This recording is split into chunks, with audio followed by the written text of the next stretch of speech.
අයිබෝන් කියලා පිළිගන්නවා ක්‍රීඩා ලෝලිය ඔබ සියලු දෙනාම. ශ්‍රී ලංකා වයස අවුරුදු 19න් පහළ පිරිමි කණ්ඩායම සහ බංගලාදේශ වයස අවුරුදු 19න් පහළ පිරිමි කණ්ඩායම අතර ශ්‍රී ලංකාවේ සත්කාරකත්වයෙන් පැවති තරග 6කින් සමන්විත එක්දින තරගාවලියේ ජය බංගලාදේශ වයස අවුරුදු 19න් පහළ කණ්ඩායමට හිමි වුණා.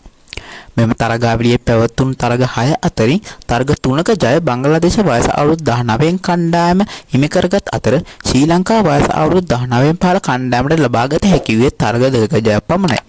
එක් තරගයක් වර්ෂාව හේතුවෙන් අතහර දැමීමට සිදුවීමත් සමග තරගාවලිය 3ට 2ක ලෙස ජයක් ගැනීමට බංගලාදේශ වයස අවුරුදු 19 කණ්ඩායම හැකි වුණා.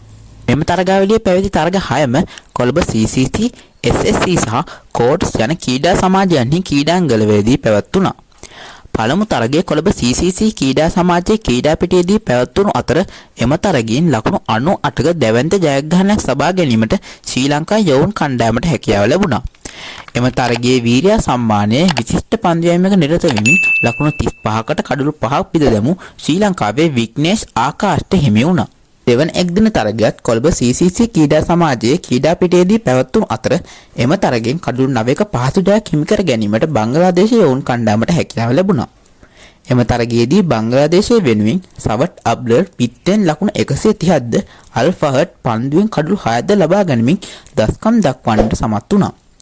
දෙවන එක්දින තරගය කොළඹ කෝට්ස් ක්‍රීඩා සමාජයේ ක්‍රීඩා පිටියේදී පැවැත්වුණු අතර එම තරගයේදීද දක්ෂොක් ලුයිස් න්‍යාය අනුව ලකුණු 39ක ජයක් බංගලාදේශ යවුන් කණ්ඩායමට හිමි වුණා. සිව්වන එක්දින තරගය කොළඹ CCC ක්‍රීඩාංගණයේදී පැවැත්වුණු අතර එම තරගයෙන් ලකුණු 146ක දැවැන්ත ජයක් ලබා ගැනීමට බංගලාදේශ යවුන් කණ්ඩායමට හැකියාව ලැබුණා. පිට තරග 3ක් පරාජය වී තිබුණු ශ්‍රී ලංකා යවුන් කණ්ඩායම පස්වන තරගයේදී නැවතත් ක්‍රියාත්මක වී බංගලාදේශ යවුන් කණ්ඩායම ලකුණු 27කින් පරාජය කිරීමට සමත් වුණා. ඒ වන විට බංගලාදේශ යවුන් කණ්ඩායම තරග 3ක් සහ ශ්‍රී ලංකා යවුන් කණ්ඩායම තරග 3ක් ජයග්‍රහණය කර තිබුණා. ශ්‍රී ලංකා යවුන් කණ්ඩායමට තීරණාත්මක 6 වෙනි එක්දින තරගයේදී පළමුවෙන් පන්දුවට පහර දුන් බංගලාදේශ යවුන් කණ්ඩායම පන්දු වාර 39ක් අවසානයේ ලකුණු 188කට කඩලු 3ක් ලබා සිටියේදී ක්‍රීඩාංගණයට ඇදහිරුණු වර්ෂාව හේතුවෙන් තීරණාත්මක අවසන් තරගය අතහැරිය සිදු වුණා.